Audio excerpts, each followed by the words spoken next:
Buenas noches, bienvenidos al banquillo. Les saludamos como de costumbre a través de TSI. Hoy abordamos la problemática de la caficultura en nuestro país. ¿Cómo está la producción en este momento que estamos en plena cosecha? Y también las actividades dentro de la política vernácula en el centenario Partido Liberal, hoy en día envuelto en una crisis histórica. ¿Quién manda en la bancada del Partido Liberal? Todos estos detalles los abordamos con el ingeniero Mario Segura Roca, diputado liberal por El Paraíso. Buenas noches, bienvenido, ingeniero. Buenas noches, Rosendo. Primero agradecerte por la oportunidad que me das de estar en tu programa, un programa muy visto y muy escuchado a nivel nacional, para tocar temas de importancia como lo es el tema de la caficultura. Indudablemente el tema que apasiona a los hondureños es el tema del Partido Liberal. Bueno, arrancamos con lo de la caficultura. ¿Cómo está ahora mismo la cosecha? ¿Le llegaron los corteros o todavía tienen que andar buscando a esta altura para lograr la recolección de un producto que ha venido abajo en los precios en los últimos días? Bueno, Rosendo, la verdad que estamos en plena temporada de café. Sí nos ha llegado mucha gente, principalmente del lado del sur de Nicaragua. Hemos tenido ciertas limitantes por el tema de la reciprocidad con el CA4.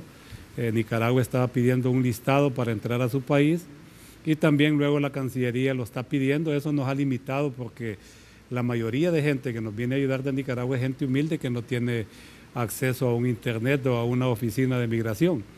Sin embargo, nos ha llegado un poco gente de Nicaragua y más que todo la gente del sur, que debido a los problemas que se dieron por las tormentas, perdieron mucho sus cultivos y están migrando hacia El Paraíso, hacia otros departamentos a poder agenciar dinero a través de la corta de café. ¿La cosecha no se ha caído, se está recolectando? No se ha caído porque también hemos tenido la suerte de que el tiempo no ha llovido tanto. El año pasado tuvimos en un ciclo entre el 17 y el 29 de diciembre fuertes lluvias. Hoy han sido lluvias totalmente pausadas, ha habido muchos días soleados y esto nos ha permitido también que la gente pueda ir a la finca. También la temperatura no ha descendido tanto como el año pasado. Departamentos como El Paraíso, tener temperaturas de 10 y 12 grados no es tan usual. Y eso provocó que la gente también no quería ir a cortar a la finca porque son lugares húmedos y muy fríos. Es decir, empleo hay para muchos que se viven quejando que no hay oportunidades en el país, si bien esto es asunto de temporada, pero la oportunidad existe. La oportunidad existe, Rosendo, y es un trabajo tradicional de familia, ¿verdad? Si bien es cierto que hemos sido criticados por la OIT porque hay niños trabajando en las fincas cafetaleras, pero la verdad es que su trabajo es estar con la familia, ¿verdad? No necesariamente con un saco en el lomo o con un canasto, ¿verdad? Ellos van ahí a jugar en las fincas, a hacerle compañía a su familia, y la verdad que sí, hay familias promedio que en estos momentos que estamos pagando 40 lempiras, ganan 800 y hasta 900 lempiras diarios. La otra ventaja que tenemos en la finca es que les facilitamos en el caso de la vivienda y eso es un costo que ya a ellos pues les beneficia, y también les subsidiamos en gran parte la comida, de tal manera que sentimos que las fincas en estos momentos son una fuente importante de empleo. Lastimosamente la situación del café se nos ha venido abajo. Tenemos en los últimos 20 años el precio promedio a nivel más bajo que hemos tenido, y no digamos el precio aparte del pago interno que nos hacen, porque son siendo dos cosas que tenemos que entender. Si hoy el precio en la bolsa es de 102.45, creo que en El Paraíso, que es el que yo puedo dar referencia, en quintal no ha pasado más de 1.400 lempiras, que significan $65. Es decir, al final la ganancia la está obteniendo el exportador. La tiene el exportador y el intermediario. Deprimidos. Tienen precios deprimidos, la bolsa no ha podido superar los $105, ha sido totalmente volátil, al contrario del año pasado, que a pesar de que al final tuvimos malos precios, pero tuvimos un precio promedio de unos $135 a nivel de exportaciones. Entonces, esto, Chendo, nos ha traído serios problemas porque también tenemos el problema de que este año, como ha sido un año tan difícil, los productores no pudimos fertilizar nuestra finca. Y la roya, que es uno de los problemas que más nos ataca a los caficultores, ha atacado de una manera, podríamos decir, grosera a nuestras fincas. se han defoliado totalmente porque no son fincas que están bien alimentadas, y ahora también tenemos una cepa de roya que está atacando las variedades como la empira, que antes no eran susceptibles a la roya. Ahora, Mario, ustedes como productores no se han organizado para buscar la forma a través de cooperativas, como lo han hecho algunos países de la región, o el mismo Estado les ha certificado para ver la posibilidad de que exporten o tener negociaciones que les permitan acercarse a los valores del mercado internacional, porque con una idea de precio de $102.00 hoy, y que allá en el Paraíso, en Comayagua, en Santa Bárbara, bueno, en casi todo el país donde se cultiva café, se esté pagando un poco más de $60, sí es de riesgo y de encender alarmas para el productor. Para el productor, y creo que también para el país. La verdad, Rosendo, que en el caso de Occidente, que ya han tenido experiencias con cooperativas muy importantes, han tenido resultados y logros que creo que vale la pena recalcar. El problema que tenemos que es cuestiones culturales. Por ejemplo, Chendo, a mí mi papá me enseñó que el café se lo tenía que vender a un intermediario. Y desafortunadamente... Y es difícil cambiarle eso a los caficultores, incluso yo creo muchos que se han logrado profesionalizar. Es un proceso, Rosendo. Yo te voy a contar una historia. Yo hace 2 meses mandé a mis hijos a Colombia porque siento que el relevo generacional en el caso de mi familia son ellos. Y creo que más bien me arrepentí porque ya venían más desilusionados de Colombia. Los jóvenes de Colombia tampoco no quieren saber de café. Igualmente, si vos le preguntás a un productor de café, que vos tenés muchos amigos, es bien difícil uno querer heredar una finca a un hijo cuando él ha visto toda una vida de nosotros los productores de café totalmente endeudados, con problemas, con precios, con un montón de problemas, con intereses, que los bancos nos quieren quitar las propiedades.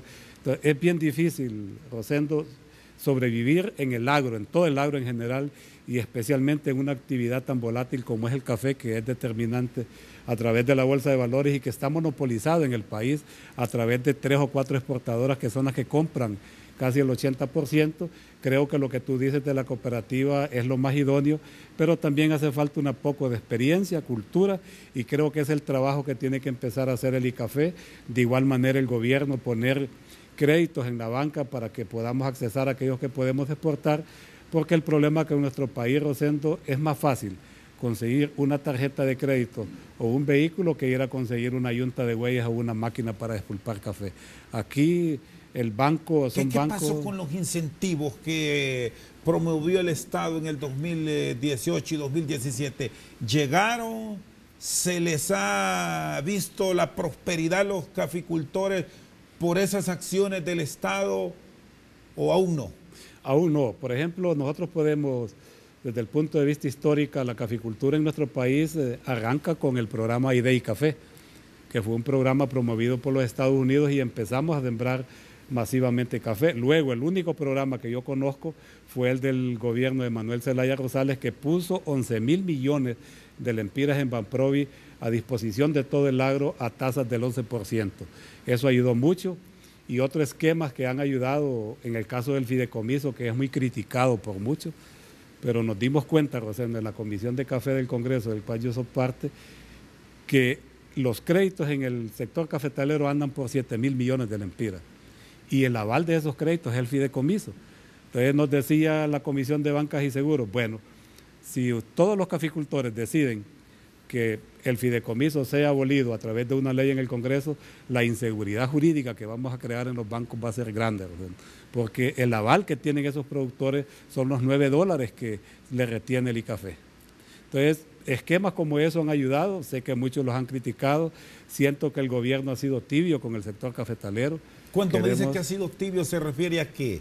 Por ejemplo, en este año. ¿Qué tipo de incentivos sí les haría a ustedes estar tranquilos, incluso invertir más en las fincas que dice que las han desprotegido? Bueno, en el caso de este año, nosotros agradecemos que el presidente, a través de su ministro Eval Díaz, haya puesto a disposición un espacio a través de las mesas del sector café, pero al final nos dimos cuenta que los productos que pudieron salir de esas mesas, los grandes aportantes somos los productores de café. Los 200 lempiras que no se le ha podido dar a todos los productores porque solo conseguimos 800 millones, esos 200 lempiras están siendo pagados a través de una retención de unos $50 para el productor. La pregunta es, ¿dónde está el apoyo del gobierno? Se hizo un apoyo de 300 millones a través de Banprovi para una asociación que presta a través de garantía, pero el problema es que los productores no vamos al banco porque estamos en la central de riesgo. Tenemos 8 años, Rosendo, 8 años que no tenemos ninguna rentabilidad los productores de café. En el 2012 llega la roya y nos diezma totalmente nuestra finca. Empezamos a sacar créditos en los bancos, el ICAFE nos empieza a liberar la variedad Lempira, volvimos a levantar el sector cafetalero, el parque cafetalero, un parque que solo tiene 5 años, pero estamos empezando a pagar los créditos, nos llega a mal precio y la roya nos vuelve a atacar lo que ya habíamos sembrado. Entonces, el productor tenemos un nivel de endeudamiento que yo consideraría un 70%. Debe? Bueno, según la comisión, 9.000 millones de lempiras. Esa es la deuda del sector productor. Del sector productor. Por lo menos unos 7.000 millones están siendo avalados con el fideicomiso. El resto son ciertos productores que tienen su garantía. También queremos recalcar que los intermediarios han puesto parte del dinero, no así los exportadores. Los intermediarios sí se han arriesgado. Son pocos los productores que tenemos créditos de los productores, de los exportadores, quizás los productores grandes. Pero el pequeñito, el que no tiene ni cuenta de banco, el que no tiene su garantía, depende estrictamente del crédito que le dé el intermediario, que por lo general son préstamos al 24%. Está con nosotros esta noche al banquillo el ingeniero Mario Segura Roca, miembro de la Comisión del Café en el Congreso Nacional. Sin rodeos, después de la pausa, ¿es el momento para revisar el fideicomiso? Se ha planteado por algunos sectores que ante lo deprimido que están los precios, no se les haga ningún tipo de retención. ¿Cómo quedarían los compromisos suscritos en caso de pasar eso? ¿Qué opinan ustedes que se mojan allá tierra adentro de estas propuestas? Después de la pausa, seguimos en Al Banquillo.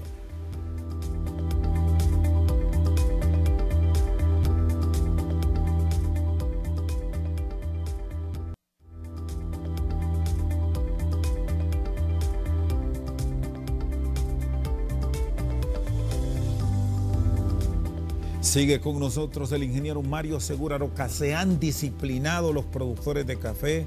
Porque ese ha sido el otro gran problema, que les dan plata y no necesariamente le invierten en la finca, sino que terminan en otro tipo de actividades. ¿Se ha logrado certificar eso, ingeniero? Yo creo, Rosendo, que las estadísticas nos dan la razón de que la gente que opina y la pregunta que tú me haces están totalmente equivocados. Si eso fuese así, ¿por qué producimos 11.700 millones de quintales? Y somos el principal productor de Centroamérica y el quinto a nivel internacional. Y sería importante, por ejemplo, de que se investigara cuál es la tasa de interés, por ejemplo, que tienen los productores de Guatemala, o la de Costa Rica, o los de Brasil o Colombia. Son tasas de interés que no pasan el 3.5 por dólar, nosotros pagamos el 12% en dólares. O sea, yo creo que el esfuerzo que hemos hecho los productores ha sido un esfuerzo, creo que inhumano. Hemos dejado nuestra vida, nuestro sudor en nuestra finca, le hemos aportado 1.500 millones de dólares todos los años al gobierno. Este año, ¿cómo va la proyección? 11.7 está calculando, 11.2 calcula el ICAFE. Yo no creo que vamos a llegar a esa meta. Sí considero que el año que viene es un año crítico en la aportación de divisas. Considero que 5 millones de sacos se van a perder. Las fincas están totalmente destruidas. No las pérdidas, o sea, me dice que va a bajar la producción la temporada 2019-2020. Sería la 2020-2021. 2020-2021. Sí, porque estamos en 2019. Ustedes trabajan con un año adelantado. Con el año, nosotros cerramos en octubre, no cerramos el año fiscal en diciembre. O sea, ahorita comenzamos la 2019 el 1 de octubre y la cerramos el 1 de octubre del 2020. Va a bajar en el 2020. Va a bajar y creo que va a ser una baja histórica. Lo que hemos subido en los últimos 5 años, considero que el próximo año los empezamos a bajar. ¿Los motivos ya los tienen definidos? No hemos podido fertilizar nuestra finca, la roya está terminando completamente la finca. Eso es un problema serio, la desilusión y el desestímulo que hay en el productor de café para seguir en esta actividad. Esas caravanas que se van nutridas de productores de café. Da lástima saber que ya los productores no producimos y ni exportamos café, estamos exportando a nuestros hijos. Para España ha sido gran cantidad de muchachos los que se han ido, hijos de productores de café que no ven ninguna esperanza en la finca. Es decir, estamos a las puertas entonces de una caída en divisas a futuro. A futuro. ¿En qué promedio? ¿O lo puede salvar no creo, quizás un buen precio? ¿O no visualizan a corto o mediano plazo recuperar costos que llevan arriba en su momento hasta de los $200, algo que ahora el problema, es casi imposible? Rosendo, que antes nosotros dependíamos de las heladas en Brasil, ¿verdad? Pero Brasil tiene ya sus cafetales en zonas donde las heladas no hacen tanto efecto. Las inteligencias de mercado han mejorado. Ahora hay un montón de factores que determinan el precio, no necesariamente un fenómeno climatológico. Y aquí anuncian escasez de lluvia. Escasez de lluvia, el calentamiento global. Tenemos 2 grados de calentamiento en la finca, que eso nos está provocando una gran pérdida. Por ejemplo, me decía un alemán que vino a mi finca la vez pasada, que del 100% de floración de un árbol de café nosotros solo aprovechamos el 45%. El resto se pierde por factores de clima. No tenemos el agua cuando la deberíamos de tener.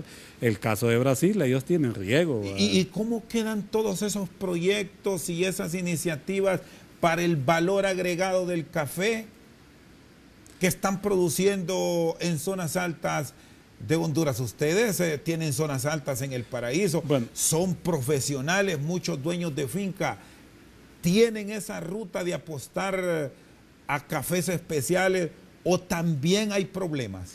Bueno, la verdad, el problema que yo miro en esto de los cafés especiales es que son nichos muy pequeños, Rosendo. Por ejemplo, en Japón no sé cuántas cafeterías habrán que una taza de café vale $7, pero el trabajador, el clase media, se va a tomar una que vale $1. Quizás una taza que viene con un 70% de un robusta de África y un 20% del otro suave de Centroamérica. Pero esos nichos son bien reducidos. Honduras ha progresado grandemente, creo que ya se exportan como 400,000 quintales de cafés especiales, pero son nichos que creo que con las cantidades de café que nosotros producimos no nos van a ayudar. Estos son cafés embajadores que le dan un buen posicionamiento al país en el mundo del café, pero creo que hay otros factores y otras determinaciones que tenemos que tomar a nivel interno como gobierno para poder ayudar a los productores. Por ejemplo, el crédito es básico. Desafortunadamente el único banco de desarrollo que teníamos, que era Banadesa, es un banco totalmente quebrado y hay situaciones que los productores no entendemos, Rosendo. Porque los culpan a ustedes mismos de haber sido responsables con las decisiones del Estado. Son pocos los cafetaleros que somos políticos, Rosendo. Son pocos, la mayoría de políticos son de aquí de la ciudad, la gente del campo casi no tenemos acceso al poder de aquí que maneja Tegucigalpa, entonces no necesariamente hemos sido nosotros. Nos decía la presidenta de Banprovi que una de las cuestiones que había que rescatar del productor de café es que tenemos el hábito de pago. Si no podemos pagar en estos momentos es porque tenemos una actividad que no es rentable, Rosendo. Es bien difícil que podamos salir adelante los productores con una estructuración de precios como lo que en estos momentos tenemos. La revisión del fideicomiso, ¿cómo la han analizado? Hoy mismo se ha planteado ya por muchos sectores, pero ¿qué implicación tendría? Bueno, nosotros primero en la Comisión de Café, que es donde miramos estos temas. Y es decisión que va a pasar para el Congreso. No, ya pasó para el Congreso. La mesa de café mandó una resolución diciendo de que si había un mecanismo mejor que el fideicomiso, íbamos a eliminar el fideicomiso, pero no pudieron producir todas esas mesas reunidas un mecanismo que pudiera sustituir al fideicomiso. ¿Sigue siendo el fideicomiso entonces la tabla de salvación desde su óptica de los productores del aromático? Quizás no la tabla de salvación, pero sí pero siento, en este momento, en cierta manera ayuda a aquellos productores que tenemos préstamos con los bancos, porque si no teníamos una garantía, el fideicomiso está sirviendo de garantía. Si quitamos esa garantía, la inseguridad jurídica que vamos a crear en el país es grande, ¿verdad? Ahora, yo el otro día le decía a un grupo de productores, Rosendo, aquí ha estado la crítica que el problema de la caficultura se debe a Asterio Reyes, y ustedes lo han escuchado. Y yo creo que en este programa tú lo tuviste también. Pero yo le digo, bueno, una cosa, que se vaya a Asterio, que cierren el ICAFE y que cierren el fondo. Mientras no tengamos una mejoría de precios a nivel internacional, seguimos igual, ¿verdad? Yo no creo el problema no pasa por las cabezas ni por organizaciones. No, yo creo que pasa por el problema de precios. Si aquí el café estuviera a $200, nadie estuviera, ni yo estuviera en este foro hablando de café, Rosendo. Estuviera viendo ahí en la finca que nadie me vaya a hacer un mal trabajo. Pero el problema que tenemos es un problema de precios. Y el problema de precios, si vos lo revisas en Centroamérica, Guatemala, que era el insigne productor de Centroamérica, está ahorita con 2 millones de sacos. Costa Rica con 1,5 millones, El Salvador con 500,000 quintales, Nicaragua con 3 millones de sacos. Ahora, ¿qué pasó en esos países que no pueda pasar en Honduras? Mano de obra cara, precios baratos. No, yo estuve la otra vez con el presidente Cristiano en El Salvador y me dio pesar. O sea, fincas de 5,000 manzanas totalmente abandonadas. ¿Migraron a qué cultivos? Están empezando a migrar a otros cultivos, pero más que todo en el caso de El Salvador las están urbanizando porque son terrenos totalmente parejos y es un país con una población mucho más grande que la nuestra. ¿Y aquí Honduras qué fenómeno muestra? Vamos hacia allá. Lo que va a ocurrir este año que viene, eso es lo que ocurrió en otros países. Va a ser bien difícil que nosotros nos podamos mantener con ese ritmo que hemos tenido de crecimiento en la caficultura. Siento que la estructuración del sector cafetalero nuestro, un 54% está en manos de pequeños productores. Ellos son los que van a poder subsistir, porque la mano de obra es una mano familiar, pero los medianos y los grandes productores que dependemos de mano de obra externa y de una asistencia técnica promedio va a ser bien difícil que podamos estar en el mundo del café. ¿Y qué depara a futuro con toda esta gran problemática que están enfrentando, que les afecta precios bajos, mano de obra cara? No encontramos mano de obra. De hecho, siento que el parque cafetalero hondureño ya no puede pasar de lo que tenemos porque no hallamos mano de obra. Y el caso de Nicaragua va creciendo. Da pesar más bien que ahora la gente de Guatemala es la que se viene a llevar el dinero al sector de Occidente, que todavía tienen sus buenas fincas. Pero yo creo que si no hay una aportación clara del ¿Contrabando se controló? Pues creo que sí se ha controlado, pero yo te voy a contar una anécdota que yo tuve y una gran experiencia. Una vez llevamos a Manuel Zelaya Rosales, yo creo que vos andabas cuando estábamos empezando a hacer el Icafé en el Paraíso. Nos fuimos a una tabacalera a ponerle la gran queja del contrabando al presidente Zelaya y nos dijo, demuéstrenme que el contrabando le afecta al productor. ¿O es que el pisto que le pagan los guatemaltecos lo dejan los productores en Guatemala? Se lo traen para aquí, siembren más café y más bien deberíamos de abrir la frontera. Y te voy a poner un ejemplo. Por ejemplo, Nicaragua ha sido un referente de buenos precios de café. ¿A cuánto está el paraíso de Dipilto, por ejemplo? Estamos más cerca que Danlí. Y a veces en Dipilto el precio está 400, 500 lempiras más que en el paraíso. Si tuviéramos una frontera abierta, si el gobierno permitiera que fuéramos a vender nuestro café allá, ¿cuánto no ganaríamos? Yo creo que esos monopolios son los que tenemos que empezar a ver, ¿verdad? Ya no es posible. Si aquí el queso, la mantequilla, los frijoles, el ganado, todo se puede ir para otro país. Pero ustedes menos en el Congreso bien pueden impulsar, plantear estos Tenemos convenios temas, internacionales que hay que revisar. ¿o hay con la OIC. dificultades? Hay dificultades porque tenemos un convenio internacional con la OIC que yo últimamente me he desfasado, siento que ya no está ese convenio, pero son de los planteamientos que nosotros le queremos hacer aquí públicamente al gobierno. Rompamos los monopolios de compra del café. ¿Qué pasó hace un mes? Vos escuchaste la noticia, diciendo de que iba a haber desabasto de café para el consumo interno. Esa es una mentira. Si tenemos 11 millones de sacos, si tenemos un 3% que no se exporta, tenemos más de 700,000 quintales de consumo interno. Ingeniero, ¿es transparente el manejo del fondo? Del fondo, del fideicomiso, sí, yo puedo decir que es transparente. Es transparente. Es que el ICAFE no toca el dinero. Hay Pero un comité ¿por qué escuchamos con frecuencia que allá hombres de tierra adentro se quejan que las calles están en mal estado, que no hay acceso a la finca salvo las de los conocidos, pero de ese grueso humilde tienen que ingeniárselas para sacar el producto al mercado? Un ejemplo, Rosendo. El Fondo Cafetalero recoge más o menos 300 millones de lempiras. Somos 248 municipios cafetaleros. Y la pregunta que tenemos que hacernos, Rosendo, y los impuestos que pagamos, y el impuesto que pagamos en la tasa de vehicular y el impuesto que pagamos por el combustible, ese es un trabajo del gobierno. Somos el único sector aquí que nos hemos echado la carga tuto de arreglar calles, porque no lo hacen los maquiladores, porque no arreglan el pavimento los maquiladores de sus productos que llevan a exportar, o por qué los ganaderos no, o por qué los meloneros no. Los productores somos los únicos que de nuestra bolsa, a pesar de la crisis que tenemos, invertimos en infraestructura en el gobierno. Y muchas gracias, no nos dicen nada. Pero es cierto eso que escuchamos, ingeniero, es cierto, que porque solo no ajusta el dinero, Rosendo. No ajusta, el gobierno se ha achicado tanto en funciones de reparación de calles. Pero ¿cómo definen? Ejemplo, ¿cómo definen qué las calles zona secundarias sí se va Hay un mapa, Rosendo, hay un mapa de que las calles primarias le pertenecen al gobierno, algunas secundarias y las terciarias de acceso a la finca le pertenecen al fondo. Pero yo te voy a poner un ejemplo. O sea que hay muchas carreteras que son de zonas productivas, que es el gobierno que las debería de y le han planteado a ustedes eso, se lo han hemos reclamado. planteado. ¿Qué les han dicho? Hemos estado hablando con Bográn, nos ha hecho una gran apertura con este nuevo fondo que se está creando de más de 4.000 millones de lempiras para ver de qué manera ellos pueden ayudar y quitarle presión al fondo cafetero. Para mí, yo se los he planteado. En este momento de crisis del sector, el fondo cafetalero no debería de invertir en calles. Ese dinero que le repare las calles el Estado, entonces. El Estado y el fondo invertir ese dinero en ver cómo se le ayuda a los productores de café. Está con nosotros esta noche al banquillo el ingeniero Mario Segura Roca, miembro de la bancada del Partido Liberal. O no sé, ¿sigue considerándose liberal? Pues yo sigo siendo liberal. Aunque esté en proceso de yo expulsión. creo que el único que aquí puede dar un veredicto y que es respetable según la Constitución de la República son los tribunales. Muy bien.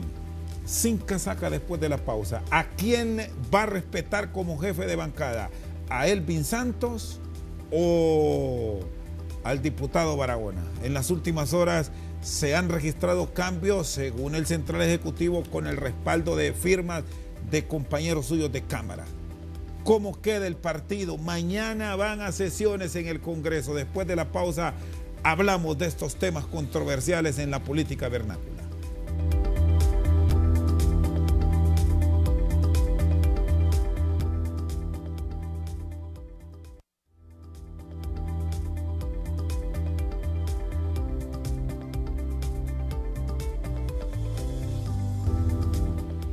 Sigue con nosotros el ingeniero Mario Segura Roca.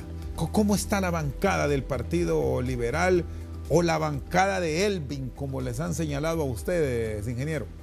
Bueno, la verdad que la bancada sigue igual, ¿verdad? Elvin sigue siendo el presidente de la bancada mientras no se lea en el Pleno la petición que supuestamente existe un grupo de diputados, que yo siento que es normal dentro del partido, es la dinámica del Partido Liberal hacer cambios de su bancada.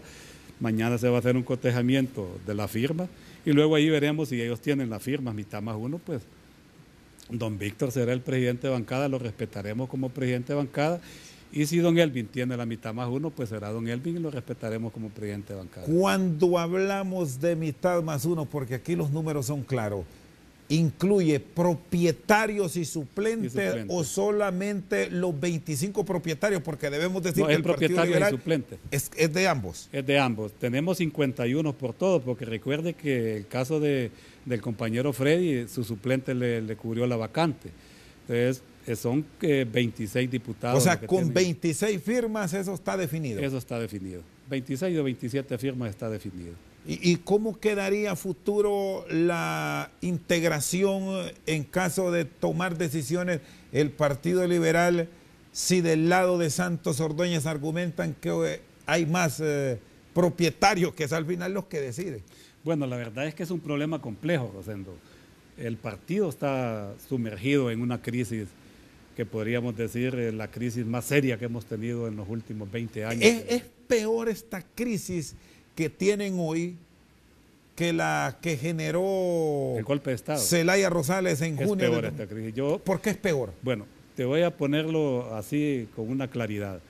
Yo fui de los diputados que voté contra el golpe de Estado, respetando los estatutos de mi partido, no porque era amigo de Manuel Zelaya Rosales, sino porque sentí que no era correcto. Perdón que lo interrumpa, que es cierto que ustedes lo trajeron a El Paraíso, que llegó a su casa allá en la finca. Son cuentos a propósito, finca de café, y que ahí estuvo. Muy amigos. Ese problema nos trajo que nos mandaron a militarizar la finca. Mi hermano era el alcalde del Paraíso. Nosotros tenemos largas historias que llevaríamos un programa para contar lo que pasó en el golpe de Estado. Pero sí llegó a su casa, Mel Zelaya, cuando venía a Nicaragua, ¿o nunca nosotros estuvo? Venimos a la embajada con mi hermano a verlo.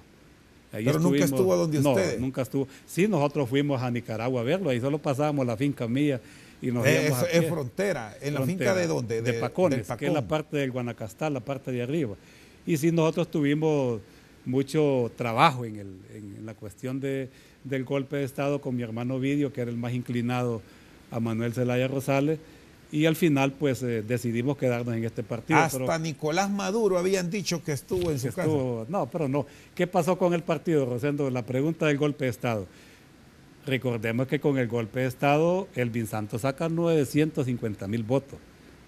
¿Cuántos sacamos en esta elección? 400,000 votos.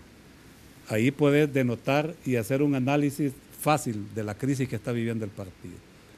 Cuando el golpe de Estado, un 50% de liberales emigraron hacia el nuevo partido que dirige Manuel Zelaya Rosales.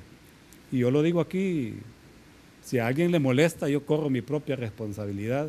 No hemos sido capaces los liberales de poder detener esa migración.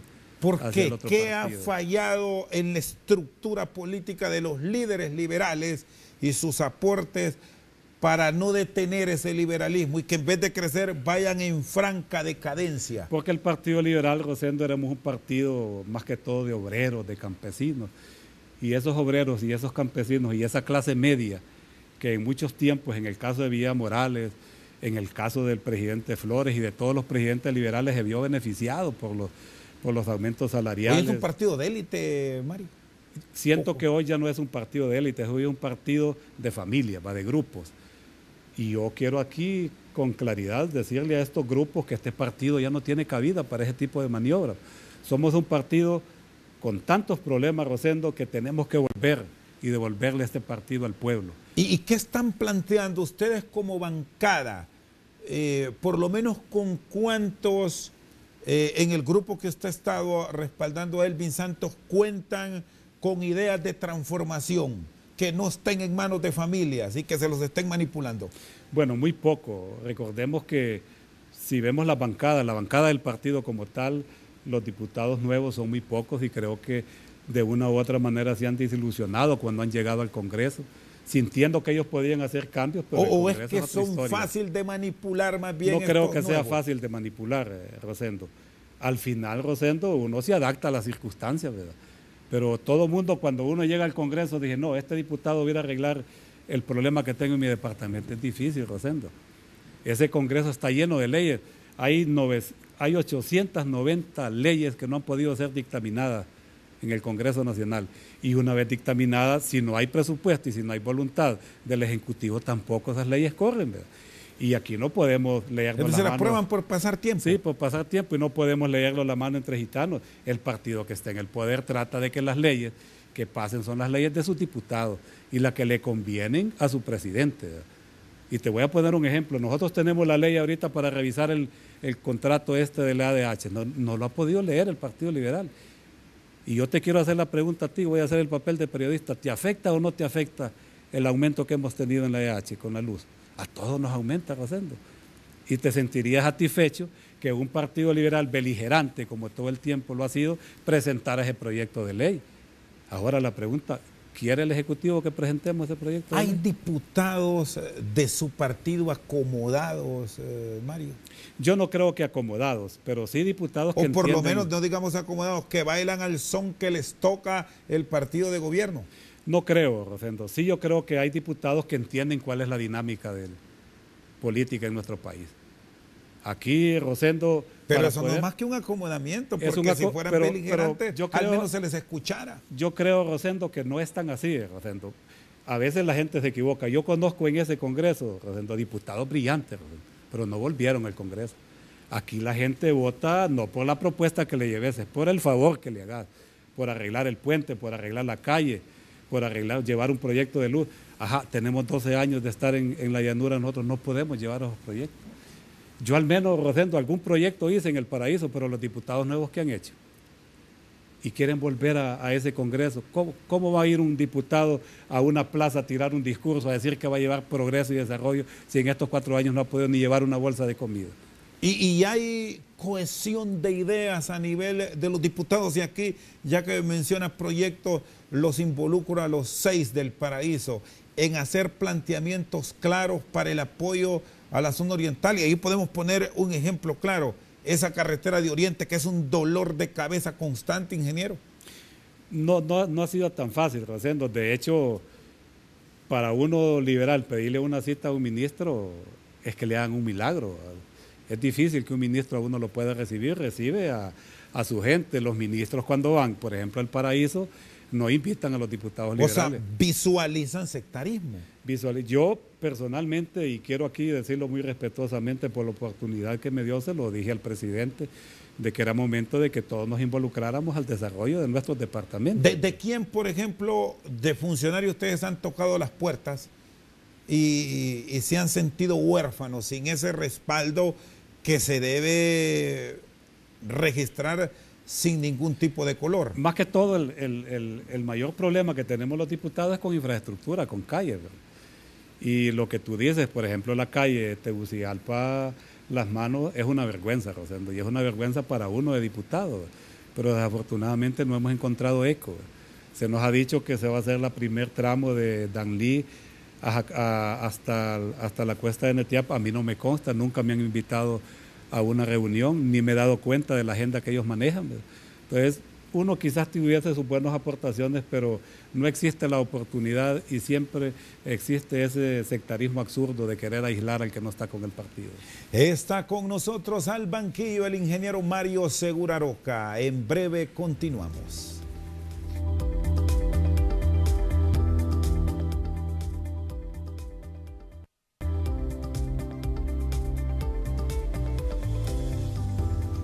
Sigue con nosotros el ingeniero Mario Segura Roca. ¿Qué va a pasar con la línea de partido? Reformas políticas en discusión. Y la lógica indica que esto será diálogo entre nacionalistas, diputados o dirigencia de Libre y liberales. Son las tres fuerzas grandes del país. Son las tres fuerzas grandes. Siento que en esto de las reformas el Partido Libre ha tomado mucho auge. Vemos también esa inclinación. ¿Los ha desplazado a ustedes?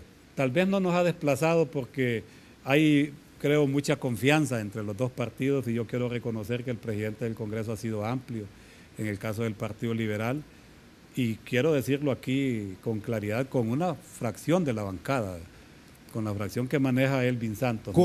Con Elvin Santos han estado dialogando. Se ha estado dialogando en estos temas, pero recordemos que el Central Ejecutivo estuvo en el gran diálogo. ¿Y qué va a pasar si hay un cambio de bancada? Creo que ¿Esperan que los mantengan integrados o ya esa es cuestión de la jefatura?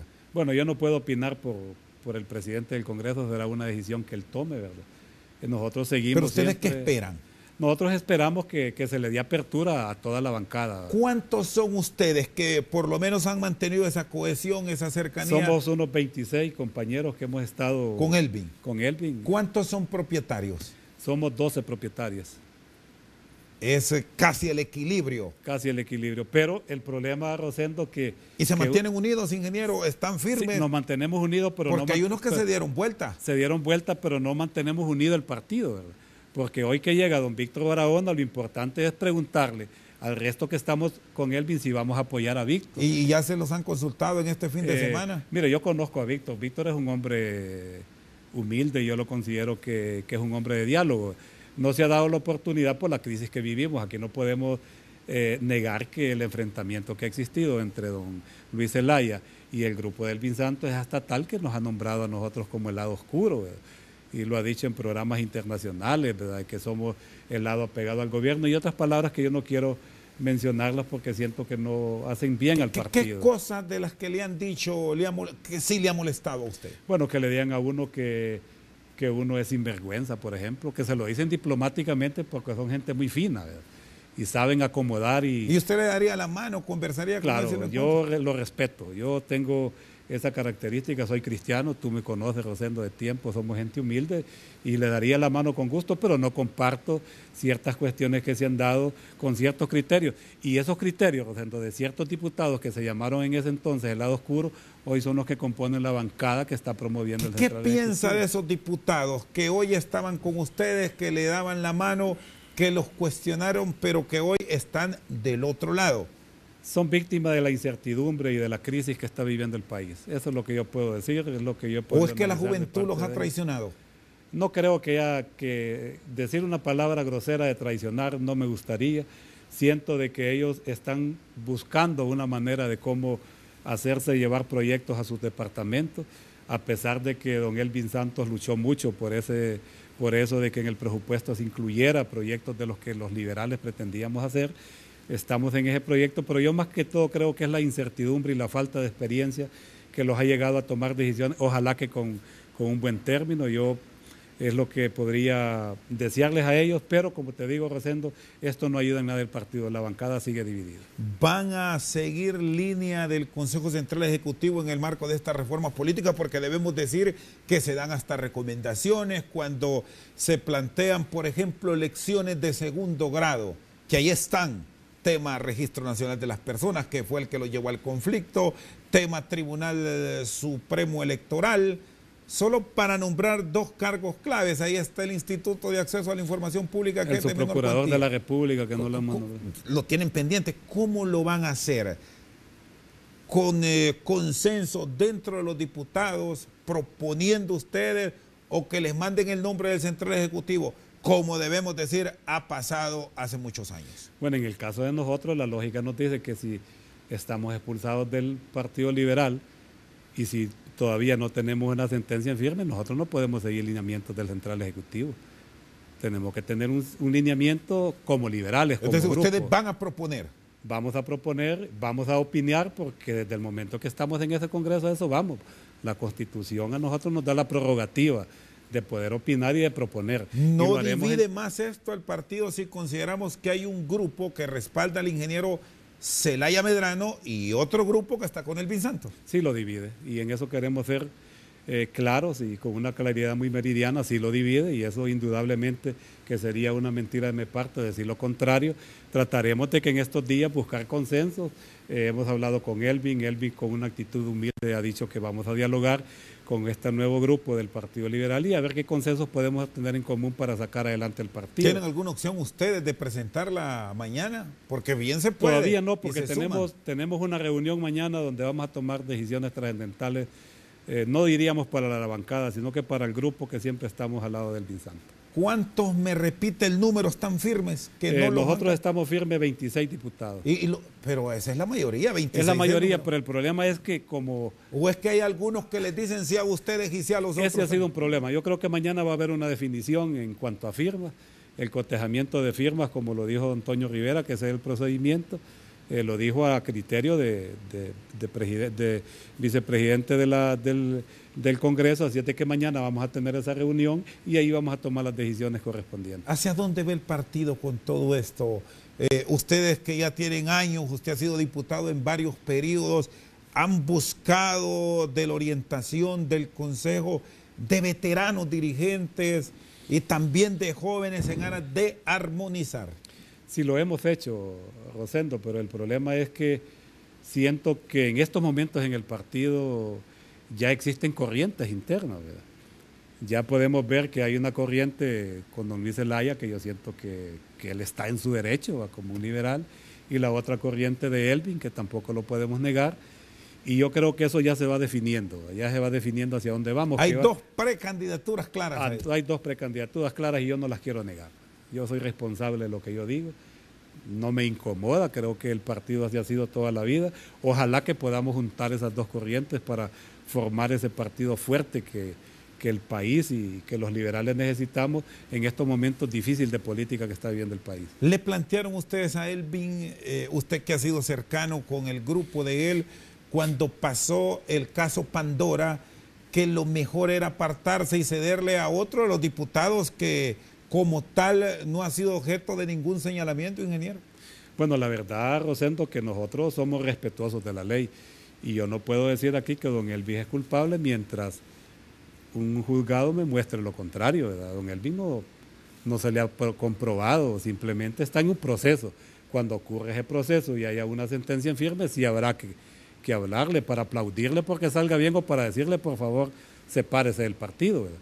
Pero mientras tanto respetamos sus derechos como él ha sido muy respetuoso con los nuestros. Se está llenando nuevamente el Partido Liberal, como en su momento, y hace muchos años, se le señalaba que estaban llegando los mapaches. Siempre llegan, y lo bueno que siempre llegan cuando hay que cosechar la milpa, ¿verdad? Y así está pasando ahora. Y así está pasando. Y eso es histórico en todos los partidos. Siempre los catrines y los perfumados del Partido Liberal abundan, ¿verdad? Los que levantan la mano y lo que uno les ve es un Rolex, que se lo han ganado en el partido, y cuando llegan al partido dice que llegan porque tienen currículo y no porque los liberales que trabajamos los hemos llevado puestos. Ingeniero, le agradezco que me haya acompañado. Feliz noche. Gracias a usted, Rosendo, por invitarme a este gustado programa. Con nosotros esta noche al banquillo el ingeniero Mario Segura Roca. Por su sintonía, muchas gracias.